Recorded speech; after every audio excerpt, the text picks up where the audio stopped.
Di tahun 1970-an, kondisi krisis ekonomi yang dialami Argentina terlihat semakin parah. Hal ini menimbulkan berbagai gelombang protes dari rakyatnya. Melihat kondisi yang semakin tidak kondusif, pemerintah Argentina yang khawatir malah mengambil tindakan blunder, yaitu bertindak secara represif terhadap kelompok-kelompok yang dianggap oposisi. Pemerintah Argentina yang kala itu dikuasai oleh junta militer menghabisi kurang lebih 30.000 orang yang kritis terhadap rezim pemerintahannya. Para korban ini dituduh sebagai pengikut paham komunis yang menjadi ancaman bagi stabilitas pemerintahan Argentina, sekutu Amerika Serikat di wilayah Amerika Selatan. Berbagai gelombang protes ini memperparah situasi ekonomi dan politik, serta semakin membuat masyarakat Argentina tidak percaya terhadap pemerintah. Pemerintah perlu mencari cara untuk mengalihkan perhatian agar masyarakat Argentina tidak tertuju kepada mereka. Presiden Castilei yang berkuasa mengumpulkan pengikutnya untuk berdiskusi dan menemukan cara bagaimana meningkatkan dukungan rakyat. Setelah berdiskusi panjang lebar, mereka kemudian menemukan solusi jenius. Apakah solusinya? Para penguasa ini berusaha membakar kembali semangat nasionalisme rakyatnya dengan cara mendeklarasikan perang melawan Inggris yang secara de facto menguasai Pulau Falkland. Hal ini didukung oleh masyarakat Inggris yang secara de facto menguasai Pulau Falkland. Emangnya Pulau Falkland itu pulau apa sih? Singkatnya, ini adalah pulau yang terletak kurang lebih 480 km dari pesisir timur Argentina. Bagi rakyat Argentina, Falkland biasa disebut Malvinas, dan sebagian masih percaya pulau ini adalah bagian dari wilayah Argentina dan merasa keberadaan Inggris adalah bentuk dari penjajahan. Tahun 1978, Argentina baru memenangkan Piala Dunia. Gak heran, semangat nasionalisme rakyat masih sangat tinggi. Semangat inilah yang membuat rakyat Argentina mendukung keputusan Galtieri dan melupakan krisis ekonomi yang sedang terjadi. Apakah hal serupa pernah terjadi dalam sejarah Indonesia? Masih ingat dengan semboyan-semboyan Inggris kita linggis, Amerika kita setrika? Nah, kurang lebih hal seperti inilah yang terjadi di Argentina. Namun hal ini menjadi unik karena sebenarnya pemimpin tertinggi dari Argentina adalah sekutu dari Amerika Serikat. Jika demikian, mengapa ia justru memilih untuk menyerang Inggris yang adalah sekutu dari Amerika Serikat juga?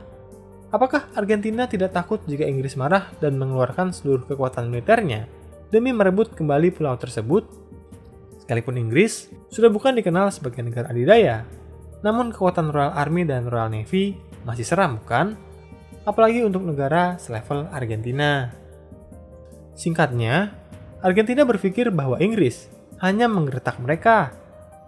Apakah mereka niat untuk mengirim pasukan ekspedisi jauh-jauh dari kepulauan Inggris ke Argentina hanya untuk menguasai Pulau Falkland jika militer dari Argentina berhasil menguasainya? Dalam sejarah, Pulau Falkland memang menjadi sengketa internasional di antara Argentina dan Inggris sejak masa kolonialisme. Rakyat Argentina merasa bahwa Falkland adalah bagian dari negaranya karena kedekatan baik dari geografi maupun faktor budaya. Mereka merasa bahwa Argentina memiliki hak untuk mewarisi Pulau Falkland yang dulu merupakan koloni dari Spanyol, dan Argentina saat itu juga pernah dikuasai oleh Spanyol. Sedangkan Inggris melihatnya dengan cara pandang yang lain. Mereka menganggap Falkland masih menjadi koloninya. Di tahun 1841, Inggris sudah berhasil mengambil alih Falkland dari Spanyol. Penguasaan Pulau Falkland masih diperkuat dengan datangnya gelombang migrasi kurang lebih 1.800 warga Inggris yang memutuskan untuk tinggal menetap di pulau tersebut. Sebagian besar penduduk yang tinggal di sana memiliki garis keturunan dari gelombang migrasi Inggris. Melihat kondisi Argentina yang serba kacau dan membandingkannya dengan Inggris yang adalah negara maju, tidak mengherankan jika sebagian besar dari masyarakat di Pulau Falkland lebih memilih untuk tetap menjadi bagian dari Inggris. Sejak diduduki Inggris, Argentina yang merasa pulau ini bagian dari wilayahnya terus melakukan protes di pihak internasional. Pasca Perang Dunia Kedua, permasalahan Pulau Falkland ditangani oleh PBB.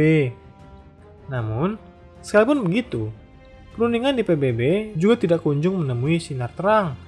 Yang ada, malah ketemu jalan buntu. Kedua belah pihak saling ngotot dan menunjukkan berbagai bukti yang menunjukkan hak untuk menguasai pulau tersebut. Kebuntuan diskusi Argentina-Inggris akhirnya pecah ketika Presiden Argentina memerintahkan untuk merebut secara paksa Pulau Falkland dengan mengirimkan kekuatan militer Argentina.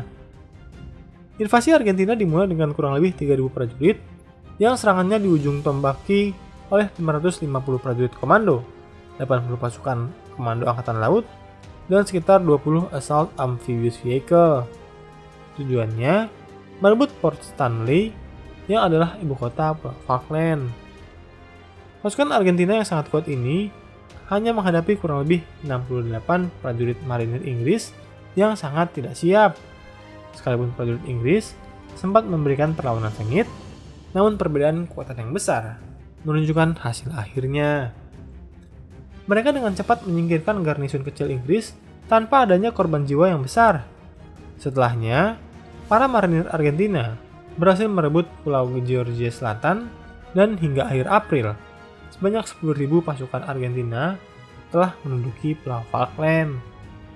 Kemenangan di atas Inggris ini disambut dan dirayakan dengan sangat meriah di Argentina. Hal ini membuat rakyat di Argentina mulai lupa dengan masalah ekonominya karena terlalu gembira dengan pencapaian militer mereka yang berhasil mengalahkan Inggris, mantan negara adidaya dunia. Di tengah luapan nasionalisme inilah, pandangan masyarakat Argentina kepada pemerintahan junta militer menjadi jauh berbeda. Mereka melihat dengan bangga pemerintah dan militernya mampu menduduki pulau tersebut dan menjadi pemilik sah dari pulau tersebut, terlepas protes dari dunia internasional. Di sisi lain, pihak Inggris tentu tidak akan tinggal diam, sekalipun tidak sedikit yang menasihatinya untuk melupakan Falkland. Margaret Thatcher, yang kala itu menjabat sebagai Perdana Menteri Inggris, mengatakan bahwa 1.800 warga negara Inggris yang dulunya bermigrasi dan tinggal di Pulau Falkland adalah bagian dari keluarga masyarakat Inggris. Baginya, serangan terhadap Falkland sama halnya dengan serangan terhadap Inggris sendiri, dan karenanya ia juga memilih menempuh jalur militer untuk memberi pelajaran kepada junta militer di Argentina bahwa Inggris tidak tinggal diam jika wilayahnya diserang. Melawan nasihat dari berbagai pihak, termasuk anggota parlemen lainnya, para penasihatnya dan bahkan Presiden Amerika Serikat Ronald Reagan yang terus-menerus menasihati sang Perdana Menteri untuk menempuh jalur diplomasi, Margaret tetap memilih jalur militer lengkap dengan segala risiko politik yang mungkin terjadi. Risiko politiknya memang sangat besar, mengirim ekspedisi militer menuju titik yang jaraknya lebih dari 12.000 km. Hal ini tentu bukanlah perkara mudah. Jika ekspedisi tersebut akhirnya berakhir dengan kegagalan, atau bahkan menjadi bencana militer, hal ini tentu menjadi noda hitam dalam sejarah Inggris dan karir politik Margaret Thatcher. Walau begitu, sesuai wawancaranya di Independent Television News 5 April 1982, ia berkata, "Kita harus memulihkan pulau-pulau Falkland untuk Inggris dan untuk orang-orang yang tinggal di sana yang adalah keturunan Inggris." Inilah komitmen Margaret dalam masalah tersebut. Ketika kamu berperang, kamu tidak boleh membiarkan kesulitan mendominasi pemikiranmu. Kamu harus memiliki tekad yang sangat kuat untuk menyelesaikannya, tulis Thatcher dalam Downing Street Years, memoarnya di tahun 1993. Lagi pula, apakah ada alternatifnya? Thatcher mendeklarasikan wilayah perang seluas 320 km di sekitar Pulau Falkland. Inggris kemudian mengerahkan 2 kapal induk, HMS Hermes dan HMS Invincible. Di bawah kepemimpinan Thatcher, pada 5 April 1982, pemerintah Inggris mengirim satuan tugas angkatan laut sejauh 8.000 mil ke Atlantik Selatan. Hal ini dilakukan untuk menghadapi pasukan Argentina sebelum dimulainya serangan amfibi di pulau tersebut. Armada Inggris, termasuk 38 kapal perang, 77 kapal tambahan, dan 11.000 tentara, mendarat di Pulau Falkland. Perebutan kembali Kepulauan Falkland sebenarnya dianggap sangat sulit. Peluang keberhasilan dari serangan balik Inggris sudah dinilai oleh Angkatan Laut dan menurut sejarawan Arthur Herman, Angkatan Laut menyebutkan misi tersebut sebagai kemustahilan militer. Dalam situasi menegangkan menjelang perang, Presiden Amerika Serikat Ronald Reagan sebenarnya sempat membujuk Argentina untuk menandatangani perjanjian damai, namun ditolak oleh Argentina pada 19 April 1982.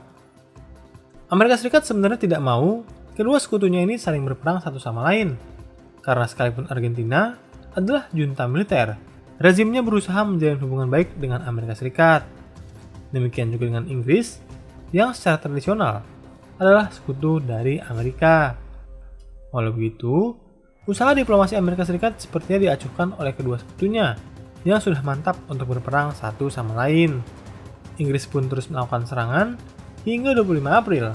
Inggris berhasil merebut kembali Pulau Georgia Selatan dari pihak Argentina. Mei 1982, militer Inggris makin agresif menyerang Argentina.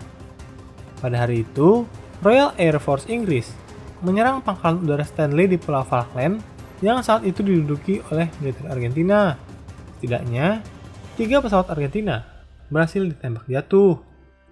Lalu keesokan harinya, kapal selam HMS Conqueror milik Inggris diperintahkan menembak kapal penjelajah General Belgrano milik Argentina yang menewaskan 323 awak, sedangkan lebih dari 700 awaknya berhasil diselamatkan terlepas dari badai dan air laut yang sangat dingin. Serangan demi serangan terus saja dilancarkan oleh militer Inggris.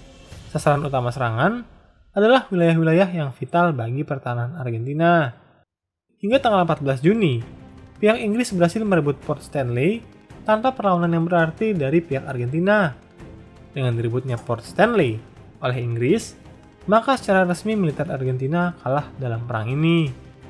Salah satu faktor yang menyebabkan kekalahan Argentina adalah adanya perbedaan pada satuan antar angkatan.